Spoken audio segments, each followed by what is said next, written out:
First of all, fellas, congratulations on the book. What a feat. I mean, David, I'd love to start with you. I think the question is kind of always the first question. There's that adage, you don't know you're in the good old days when they're the good old days. But did you understand and feel then how special that era was in that moment? Honestly, no. And I think that's part of the beauty. Lenny and I are the same age. We're like 4 weeks apart or something. Lenny was a little bit ahead of me because he's not in his own country. But for me, I just finished assisting as a photographer, and I was trying to gauge my way into a business. And I was just really lucky. A friend of mine who was a Virgin rep said, come to this gig. This guy's going to go somewhere. It was a little tiny pub venue with an 18-inch riser for a stage. And I blagged my camera in an English term. I just took my camera under my jacket, and I knew what I wanted to do in life. But so that's how it started. And then it's just the energy. It's like we've all seen Lenny on stage. It's just energy. And, that night I connected with that energy, and I was blessed and really lucky to be able to get my pictures into Virgin, sort of brown paper bag kind of scenario with some 10/8s in it. And no, I didn't know. And I think that's what was really nice, because I was really naive. I was really naive and just really enjoyed picking up on, on the energy and the buzz, So I didn't know until 20 years later or 30 years later that, that it was the beginning of an icon. Yeah. Had you known at the time that Lenny Kravitz was going to turn into be ubiquitous Lenny Kravitz, icon, legend, would you have done anything differently? Would you have shot it differently? Would you? No, and you've got to remember times were very different. It was, that the first gig, and like I say, it was tiny, horrible lighting, very low lighting. It's all film. We're not chatting about digital days. This is pre-digital in any way. No emails, no nothing. So you were very stuck in the technique and the approach that you could use. Film was there was only certain films you could use. They weren't that quick. They're not like modern day cameras. So part of the beauty comes from working. I was always quite traditional in the sense that I always believed in photographers that enjoyed and loved their craft. So I was always going to work whole frame. I don't crop my pictures and never have cropped my pictures. It was always black rebate, which is the edge of the frame, get it right to start. So I was applying the rules that I loved, from the likes of, say, Cartier-Bresson. Same rule applies. Get it right to start with. And then you just quickly take it. I don't take the pictures, they take themselves. It's like when you're working around someone like Lenny, and the love for his music gets into you. I don't actually remember taking them. I can remember all those pictures from back in the day when we're editing the book. I could go, that's on this roll, that's on that roll. Right. It's so burnt into you from that period. I think it's not as throwaway as it is now with the digital side of things. Yeah. So Lenny wouldn't have changed anything. Yeah, that's really cool. Lenny, what was your first kind of memory thought of David when you met him? I just thought he was a cool guy, I wasn't thinking at all, funny enough, about capturing these moments. I was so in the middle of this new adventure in my life. Yeah. Going out into the world, playing my music, having this new record deal. This was all new to me. I had no idea what was really going on, hey, you got to go do this, you got to go do that. All of a sudden I had a schedule, and I started traveling, and I wasn't one of those people that thinks, okay, let me make sure that I'm documenting everything as I go. I was living it. And because you see a lot of people, and especially today, people are already thinking about documenting something, before it even happens, right? Yeah, exactly. And we're all documenting ourselves now. It's a completely different mindset I was free, and I was in the moment, and I was just looking ahead. Yeah. And so I'm very fortunate that these people that, called David, did that, because Yeah. these are my favorite photographs from that experience. Yeah. I think they really capture that really special time, what was going on. I see the photographs. I can still, I can smell what was going on. I can taste what was going on when I see these photographs. And we got along from the moment we met, and I immediately trusted David and gave him all access. Like, you just do what you want. I'm going to be here living my life, doing what I got to do. You can do whatever you want. I'm not going to tell you. I'm not going to tell you. No, I'm not going to say you can't be here at this time. Just do what you do, and be cool. And that's exactly what he did. And then over time, we became friends and family. Yeah. That trust grew even deeper. When Taj and the 92Y, they reached out about me moderating this, and they were telling me about the book, I was really excited to see it, because I was like, oh, a period so early in Lenny's career, you'll see Lenny before he became Lenny. But if you guys haven't looked at the book, Lenny Kravitz was always Lenny Kravitz. Like, it was always that thing, from the way you dress, the way you carry yourself, the way you walk through a room, which I thought was cool as hell to see. And I wonder, Lenny, at that time, when you look back at this, was the ambition and the goal of this kid the same as it is for you now? Like, did this kid want to become Lenny Kravitz icon? I never thought about money or being famous. I just wanted to play my music. Yeah.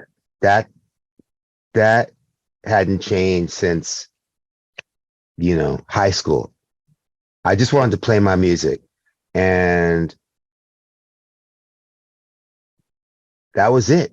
That really was it. So there wasn't a thought about, well, what kind of businessman am I going to be, or how am I going to make this money, or how am I going to, achieve this certain level of success. There was no thought in that. It was always about expressing myself truthfully, organically, and it was always about moving forward. What's next? How can I go deeper, better? So I really was not aware of anything else. Yeah. I didn't care, and I was blessed to, have the ability to work hard, to have creative control of my music, my vision. I would just turn these records in. There was no A&R director in the studio. You should do this, you should do that. I mean, people had their opinions, and I would listen to them, but I would just turn them in. It's like, I don't know what y'all can do with this, but here it is. And so, there was no calculated thought. Yeah.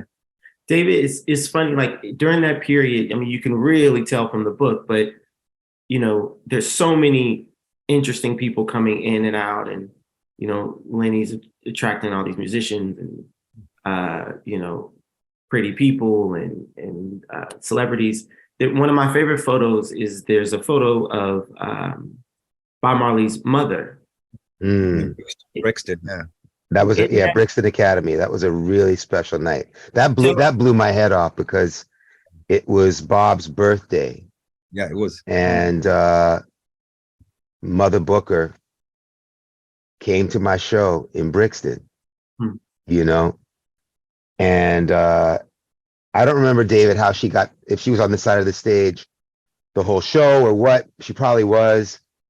And then I brought her out. I believe I had a flag, right? Yeah. With a Bob Marley flag that I was holding up and brought her out. I wanted the people to give her love Yeah. and respect for the queen that she was. Yeah. And is. And it was just the fact that she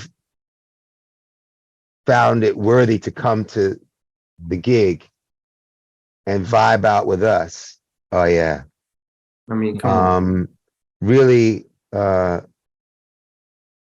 was an extremely special moment for me. I mean, look at this woman. She's got joy. Joy. Just Yeah. under, isn't she? You know, it just, that one dressing room is a very special place for me. Yeah, man. It just, it's a shame Brixton Academy is suffering the way it is at the moment, but that's another story. You know what I mean? But that night, just truly, there's I think the word love is around Lenny all the time, and the thing is that it's genuine. So everybody who comes in gets to feel that, and it's real. You know what I mean? And it's not an English thing. English bands are full of angst. They're not chatting about love, anymore. They might have been back in the day, but they're not. They don't anymore. And that's what's such a blessing to be around. An honesty, a music that is honest, is true, it's telling you something, it's giving you something. And I think, she's just encapsulates that feeling of genuine love that is always around. It is a family. And for that night, she was part of, I was blessed myself to say I've met her, to me. And it's like, how, God, who gets to do that? Yeah. Yeah. A true queen on earth. There's this other moment in the book that I really love and was curious, especially after hearing what you're saying, Lenny, about like the lack of ambition during this time of just wanting to make it. You start to get real success. And there's a picture where you're holding this gold plaque. And I'm assuming it's your first, just from the period. But when something like that happened, how did that change the way you made music, the way you looked at music? There we go. Shelley Clark. And Matt, is his name, what's Matt's last name? Matt, yeah. And that was in Virgin on What About the Rock, wasn't it? Yeah. But I don't know if that was in the office or that was, I think that might have been in another dressing room at a gig. But or is that Brixton? Am I wearing the same shirt? It's Brixton again, yeah. Yeah, it's Brixton. Yeah, that's that window. But it changed nothing. I mean, in that respect, yeah. Was I grateful? Absolutely. Was I living this dream, this fantasy that I only seen my heroes live? Yeah. Gold plaques and touring. Yeah. But it didn't make me think any differently about the art form or what I was doing or how I wanted to express myself. My mind and my spirit was always focused on the next expression. Yeah. Not about the next hit or the next money or the next, whatever. Yeah. And money took time to make. I mean, it took a lot of money and spending money to develop this whole thing, Yeah. But I was grateful. Yeah. If I could go back now, would I possibly pay a little more attention to those moments and take them in a little deeper? perhaps I was moving at such a speed then that I don't know that I fully absorbed a lot of those moments. I was moving, Right. you know? Right. Yeah. There was a moment that I just want to make sure you guys at home caught, which we were looking at the photo and Lenny says, "Oh, I'm wearing the same shirt. So that must be at the same place." All the time. That remembers every moment, every shirt. Well, I only had 5 shirts. Right? Was just documenting it through the wardrobe. It's just very relatable. I love Mick Jagger, just a young man by the name of Mick Jagger, wrote the foreword for this book. I mean, you know, what, obviously, David, you know, you've worked and shot legends. You and Lenny have collaborated on this thing that is so special. To have another icon collaborate with you on the forward and stamp it in an intimate way, what did that mean to you? You know, Mick Jagger, he's part of English culture, isn't he? And, you know, Jesus, it's Mick Jagger, you know, they have him know that he's actually looked at my work, let alone, you know, would do the forward for the book. It's just a, you know, a blessing, isn't it? Again, what can you say? You know, 2 icons in the same room. This was shot in Carl Wallinger's studio, and actually hearing Lenny and Mick put down some lyrics that day, yeah, my God, you know, like time has stopped for me. You know what I mean? I got 5 frames off that day, and then I jumped on my motorbike and processed them. You know what I mean? You took 5 frames, that was it? Well, if I could do his best impression of Mick, Mick goes, "Fuck it, that's enough," and you know what I mean? And I went, "Oh shit," you know what I mean? It's like, fuck, he's only giving me 5 frames. What am I going to do now? And I got back, and it's like Mick's giving me 5 different Micks, and it was like I learned a lesson that day that, you know, that these people are professional. You know, the cool. He knows his face. You know. Lenny, I think Lenny, if I could be absolutely honest, looked quite similar on those pictures because he wasn't in that same space. He was just he was Lenny. Mick was working. Lenny doesn't have a bad angle. And with love and respect to Mick, he learned his angles, you know? It makes Lenny, Mick needs to know his angles. That's Lenny, very kind of you. That is not true, but thank you. You know, it's, you know, I've seen every angle of Lenny, and it is very hard to find a bad angle of Lenny. You know, he's just incredible. He's another David Bowie in that respect. You know, you can't get bad pictures of icons, I don't think. You know, they are just beautiful people in every sense. And as long as you look at them with a caring eye and a respectful eye, I think you can't go wrong. You know, you just have to look at people. And that's the difference of good and bad photography, I think, is I don't let my ego get in the way of what's in front of me. I never have. You know, I try and work from a zero ego perspective and just let life happen in front of me and just capture it. You know, that's why I don't do video, because it's like a slice of history. And that's all I want to do. And that's all I've ever wanted to do. And I'm blessed to be able to keep doing it with Lenny because, you know, God, look at the way he's aging. My God, he's not aging.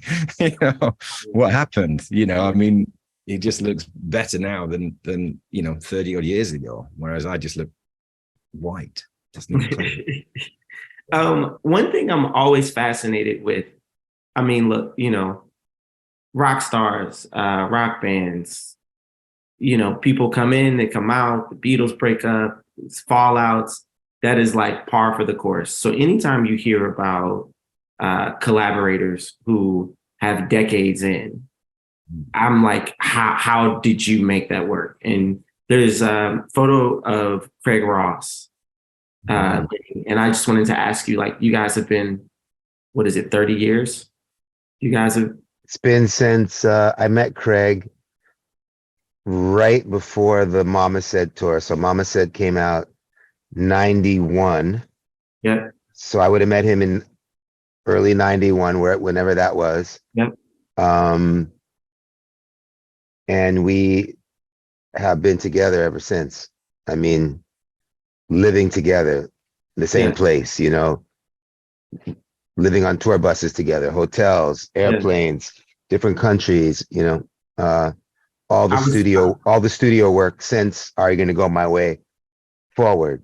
Craig has been my brother and my partner, and it's a blessed and highly appreciated relationship. It's quite unique. I've never had any relationship that's like that. Yeah. We've, as I say all the time, we've been, when you're working together creatively with somebody, living, traveling, always together, you have altercations, you have moods, you have things, you have arguments, you have whatever. Craig and I have never had an argument. We've never raised our voices at each other. We've never had a disagreement.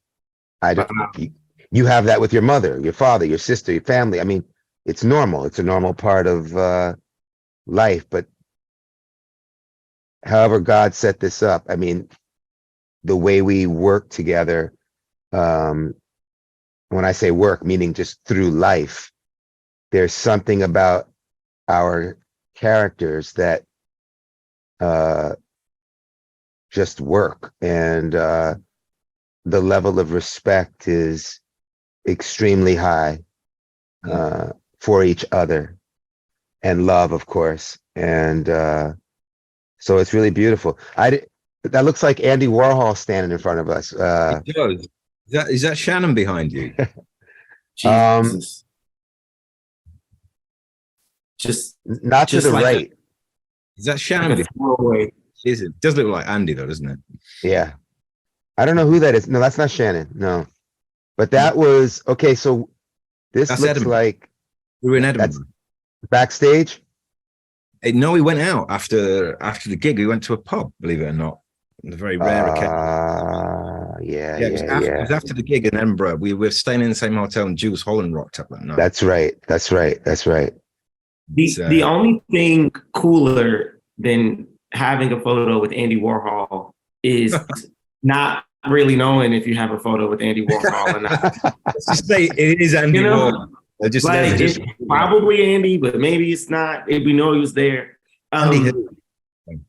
One of my favorite things about the 90 Second Why is a creative living in New York City is it attracts so many young creatives. And I feel like there's probably a ton that are tuned in here. From the both of you, in these relationships, be it a 30-year long, relationship with your guitarist or the two of you creatively, what is the best advice that you can give to younger creatives on how to keep things moving in a positive, creative way where you're getting the most out of each other, but not sacrificing on the work, but also not trying to kill one another? And wow. Because all of this happened without much effort, for me. Yeah. So I think at the end of the day, it's about finding your people, finding your tribe, being aware and open.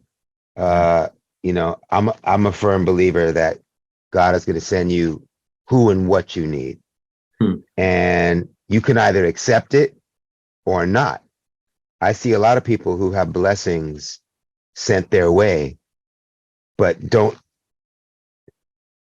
think that's what they want, or they have their eye on something else, whatever it may be. They want what that person has, and, my grandfather used to tell me when I was growing up, that, all the sayings that the old folks give you, that no one can take anything away from you that is yours. Yeah. That is truthfully yours. And so I think that first of all, I was blessed to have beautiful people come into my presence. But I was also smart enough to know who they were, who was who, and who wasn't. Yeah. Again, grandmama, you know, some people are in your life for a season and some for a reason, you know, and I found those reason folks. Yeah. I think it's a respectful thing as well. You know, I've totally you chatting, you know, Lenny, Craig, the time, the years, I just respect them all the time. It's not an easy lifestyle. It's not necessarily one that people think they think it's something, but it isn't because they haven't tried it. And Lenny and Craig walk a line that is done with so much style and dignity and cool. You know what I mean? And that's not an easy thing to do. My job's quite easy. I don't, you know, no one's looking at me. You know, they look at what I do, but I don't want people looking at me. As these, you know, these guys do it night in, night out. They put it out there. There's an energy that comes off that stage, which is peculiarly, it's so strong. You know what I mean? If people haven't seen Lenny, it's like, go and see Lenny, and they come away going, shit, that was, you know what I mean? You know what I mean? It's like, it wasn't expected. It's an energy. And I think that when you find that people soup and they can connect with that energy, then to me, you know, to never take pictures of Lenny again or hang with Lenny and Craig, it would be the greatest of losses to me. Yeah. In there for me, I'll be there for him forever. You know, that's the thing, you know, that's important for me. It's not about the tour, the money, whatever. It's about a connection. It's beautiful. You said that you have an easy job, but you shot all of this on film. Yeah. For the kids at home, the process used to be damn near barbaric. Okay. Yeah. Very cool. You have Mick Jagger in front of you. He gets you get 5 frames off. Yeah. Right? Now you have a tangible thing that's this big. Yeah. If you drop it, if it gets misplaced, if your bag gets stolen, again, y'all are rock stars on the road. X-ray, you can't X-ray it. It was like all that stuff that you couldn't do. That you know now is easy peasy.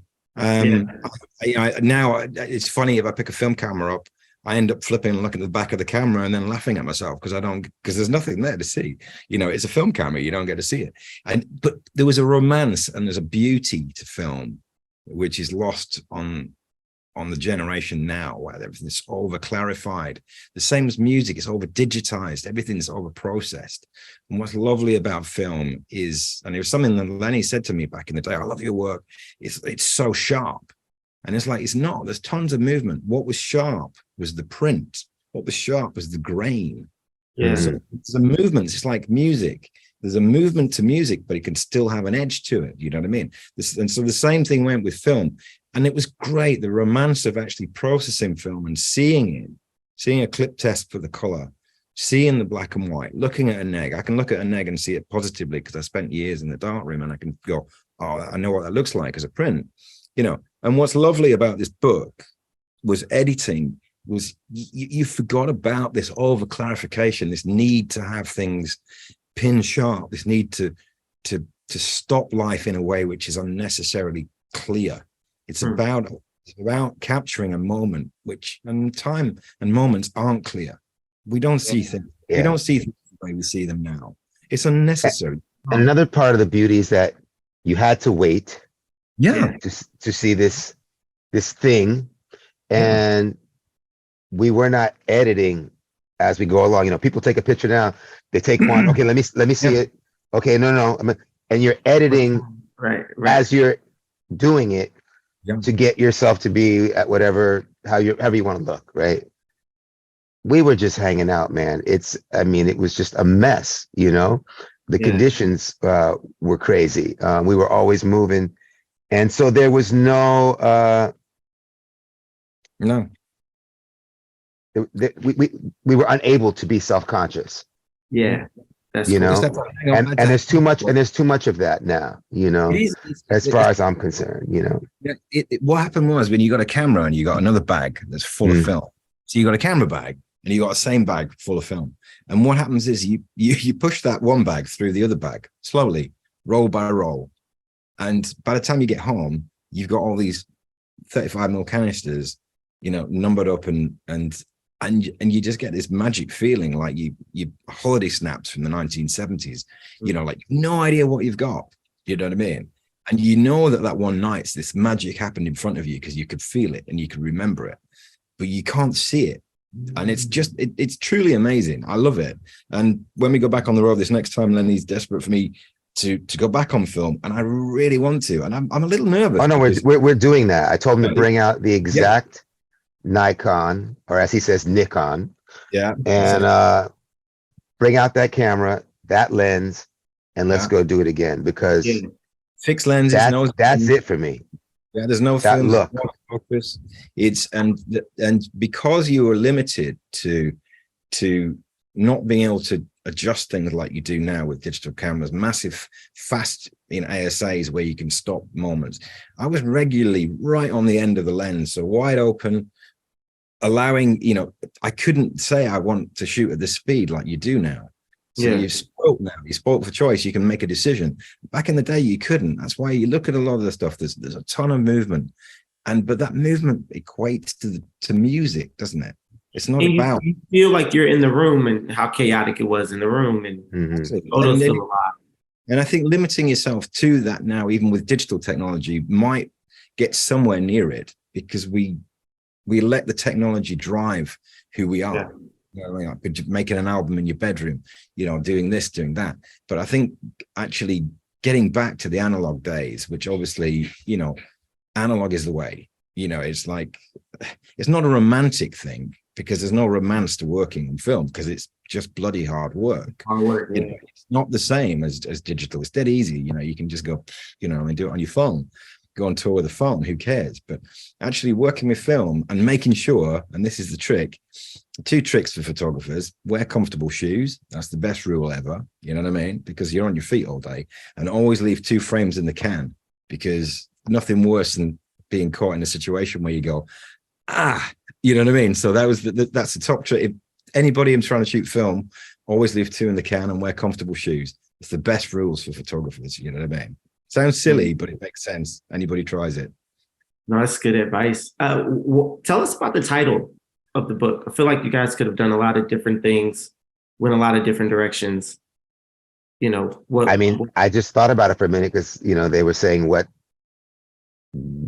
the title, and I thought about it for about 5 minutes, and it's like, these are the formative years. This is where I was finding myself as a musician, as an artist, as a human being. So it came quite quickly, just with a few minutes of thought. And this is the same for myself. It is exactly that. I was 25. Lenny was 25. 25. How old are you at 25? It's not the physicality of years. It's about how many years have walked on the planet, and you don't have the experience.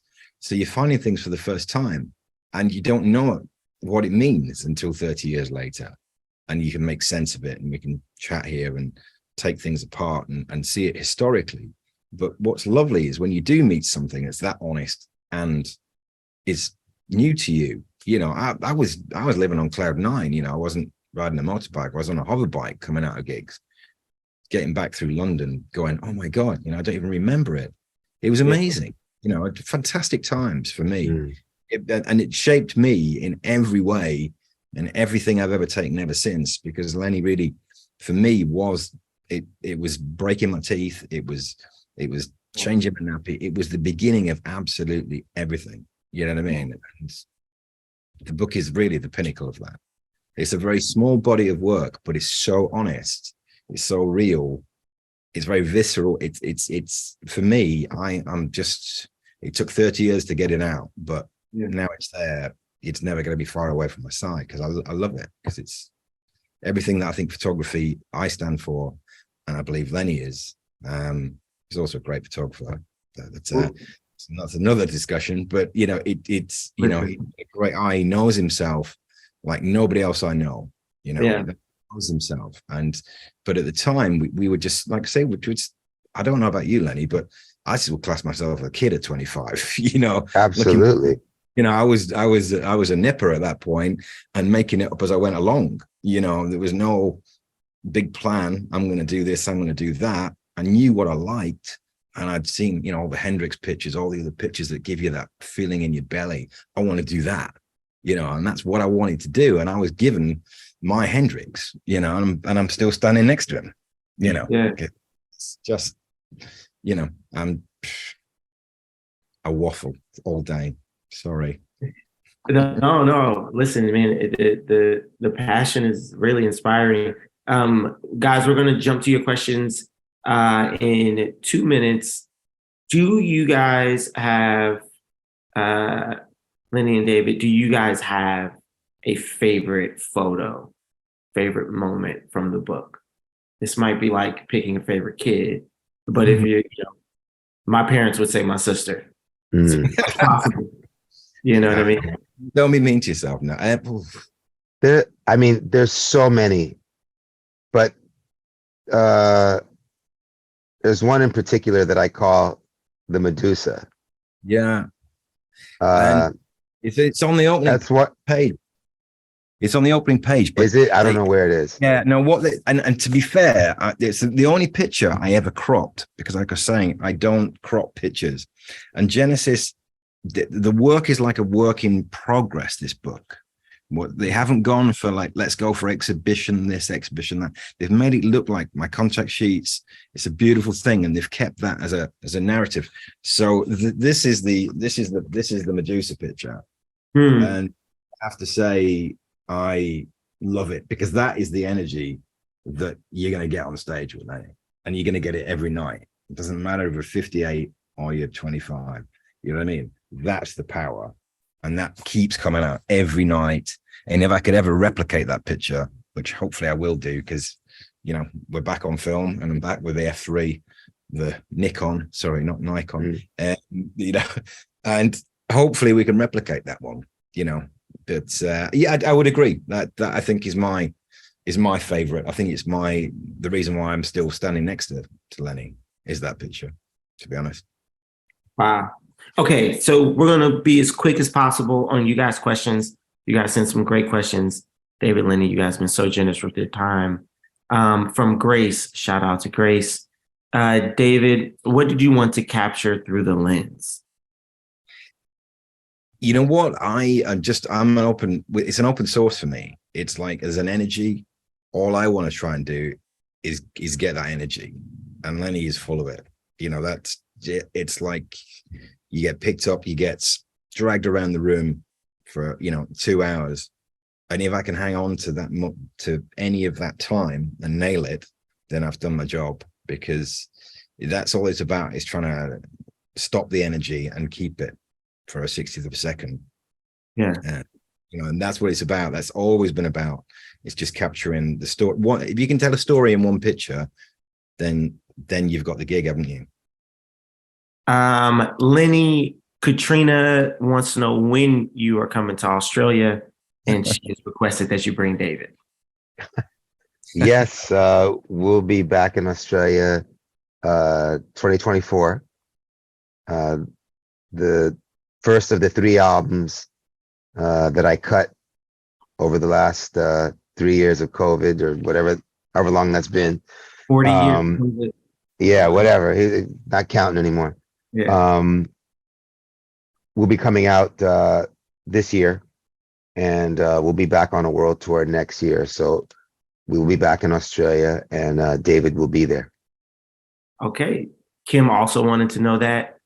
Claire, Lenny, do you ever stop to think of the tremendous impact you have made on the world over the decades? And then she says, we're so lucky to have you here with us, which that's very kind. No, I don't. I'm always trying to. I'm one of these people that, you know, people talking about making it, you know, people come up to you and say, well, you've done everything. What else is it that you want to do?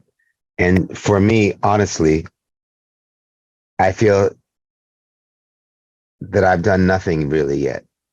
And there's so much inside of my head and inside of my soul. So I feel like I'm just getting, like, okay, these first years were a really good education. Now I'm gonna, you know, do something.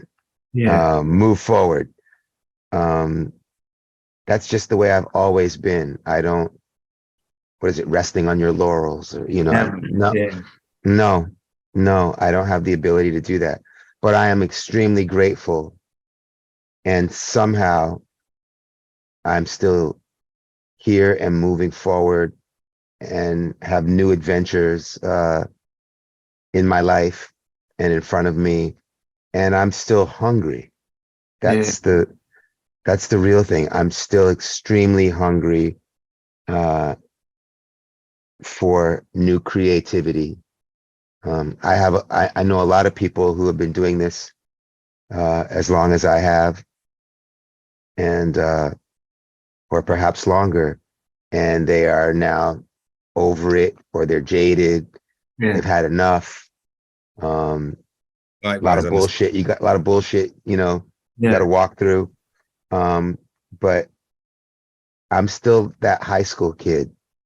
Yeah. Every time I'm in the studio now, every time I'm in a studio, I have the same feeling that I had when I first went into a studio. This was a magical place. It was a space where anything could happen. And I'm in here every day, and every day I come in here, I have the same feeling. Yeah, that's awesome. You know, so I'm very blessed to have that perspective, because it could be something else. I'm from Kansas City, so like I'm gonna butcher some of y'all's names. Y'all gotta forgive me on that. Congratulations, by the way. Yeah, thank you. Katya wants to know, Lenny, when did you realize you were gonna be famous? When did I realize I was going to be? I didn't think about it. And you know, it's weird because my mother was famous, or however, whatever you want to call that, you know. Zoe's mom, you know, married at the time, was famous. Yeah. So I was around these actresses and people that were, you know, highly visible and recognizable, both on iconic, you know, game-changing Black television shows. Right. So I'd been around that. But I think the first time I realized that I was when I couldn't take the train to the studio anymore. Because I used to take the subway over to the Path station, then hop over to Jersey, because the studio I was working at, of my great engineer and friend Henry Hirsch, was over in Hoboken. So I lived on Broome Street at the time, Broome and Mercer, and you know, I would take the train, you know. Yeah. And I remember it was the after Mama Said was released. It Ain't Over Till It's Over was out, and I got on the train, and people started bugging out, and I really didn't expect it. And I started hearing my music coming out of people's cars when I would be walking down the street. And that bugged me out, you know. So that's when it came to me, you know. Yeah. I love this question from Angelica for the both of you. What's next? Go ahead, David. We're going to try and go back to the beginning. We're going back full circle.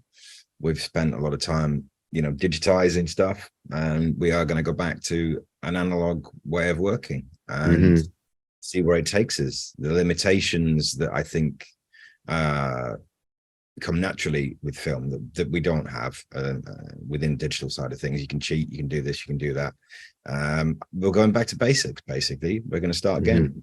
You know, it's a rebirth situation from my perspective. Quite scared about it, but then that's a good thing, isn't it?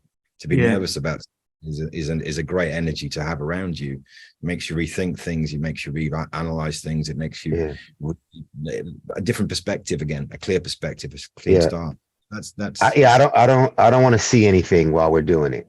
I don't want to be editing. I don't want to see, oh, how does it look here? There's a perspective that changes when you let the film go into the bag. He takes it home a month later, or however long it takes, develops it, And now you're seeing these things that you sort of forgot, or moments you didn't realize were going down as they were. Yeah. And you see them differently.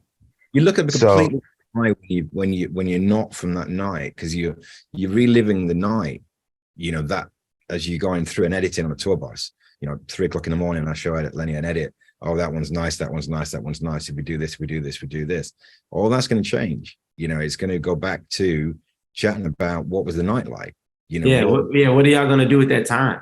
Not about that. It's about it going back to it's a rebirth again. It's gonna be amazing. You know, like I say, I'm quite nervous about it because, you know, all the tricks of things that you can do now. And I think there's an honesty to film that is lost with digital. And I think that's what's going to be nice as a reconnection. I haven't heard any of Lenny's new stuff. And it's not because of the digital, it's just how we react to the digital and how we, you know, what the process is, how you know, it's just right there at that moment, ready to go. And it's just, You know? and also taking the time to appreciate something rather than having to do something within that moment, which is the way that, you know, all the youth of today wants it now. They have to have it now, spoon-fed immediately.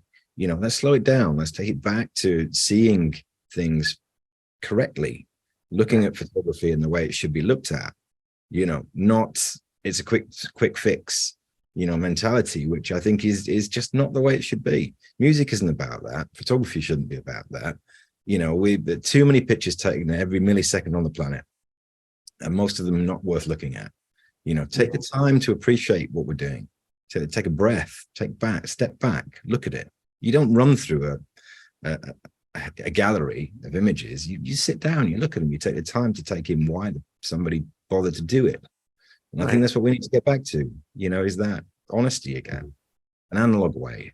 Yeah. Way, you know. Yeah. Terrell had a question for you, David. Just if I can distill it, make it quicker, Terrell.